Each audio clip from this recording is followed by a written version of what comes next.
Hello friends, ஏற்கனவே போட்ட வீடியோவில் இந்த மாதிரி ஷேப்ஸ் நேர்கோடாக இருக்கிற ஷேப்ஸ்லாம் எப்படி போடுறதுன்னு பார்த்தோம். இன்றைக்கி வீடியோவில் நம்ம இந்த மாதிரி வளைவாக இருக்கிற ஷேப்ஸ் எல்லாம் எப்படி போடுறதுன்னு பார்க்க போகிறோங்க. எப்பவும் போலவே செயின் ஸ்டிச் போட ஸ்டார்ட் பண்ணுறதுக்கு முன்னாடி எந்த டைரெக்ஷனில் போகிறோமோ அதுக்கு ஆப்போசிட் டைரெக்ஷனில் ஒரு சின்ன செயின் போட்டு ஸ்டார்ட் பண்ணிக்கலாம்.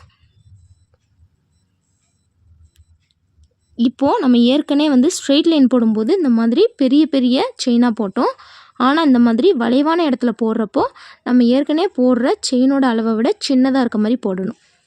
வீடியோவில் காட்டியிருக்கேன் பாருங்கள். இந்த மாதிரி செயின் கொஞ்சம் சின்னதாக இருக்க மாதிரி போட்டிங்க அப்படின்னா தான் நம்மளோட அந்த வளைவு எல்லாம் பர்ஃபெக்டாக நல்ல வளைவாக கிடைக்கும். எப்போவுமே வளைவான ஷேப்ஸ் எல்லாமே இந்த மாதிரி சின்ன செயினாக போடுங்க. பெருசாக போட்டிங்க அப்படின்னா அந்த வளைவு பர்ஃபெக்ஷனாக கிடைக்காது.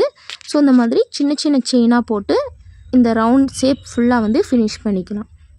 செயின் ஸ்டிச் எப்படி போடுறதுன்னு வீடியோ ஆல்ரெடி நம்ம சேனலில் அப்லோட் பண்ணியிருக்கேன். அதை பார்க்காதவங்க போய் பார்த்துக்கலாம். பாருங்கள் எந்த அளவுக்கு சின்ன சின்ன செயினாக போட்டிருக்கேன் அப்படின்னு.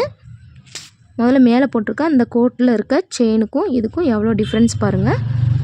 ஃபுல்லாக போட்டு முடிச்சாச்சு. இப்போ லாஸ்ட்டாக எண்டு நாட் போட்டு ஃபினிஷ் பண்ணிக்கலாம். அவ்வளோதாங்க. இதே மாதிரி தான் நம்ம இருக்கிற எல்லா வளைவான ஷேப்ஸும் போடணும். இதே மாதிரி மீதி இருக்க ஷேப்ஸும் போட்டுட்டு காட்டுறேன் பாருங்கள். எந்த அளவுக்கு சின்ன சின்ன செயினாக போட்டிருக்கேன்னு பாருங்கள்.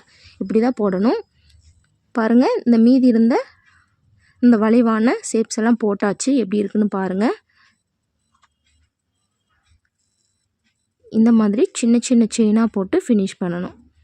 எந்த அளவுக்கு நீட்டாக வந்திருக்குன்னு பாருங்கள். இதே மாதிரி இன்னும் நிறைய வீடியோஸ் நம்ம சேனலில் வர இருக்குது. ஸோ மறக்காமல் நம்ம சேனலை சப்ஸ்கிரைப் பண்ணி வச்சுக்கோங்க.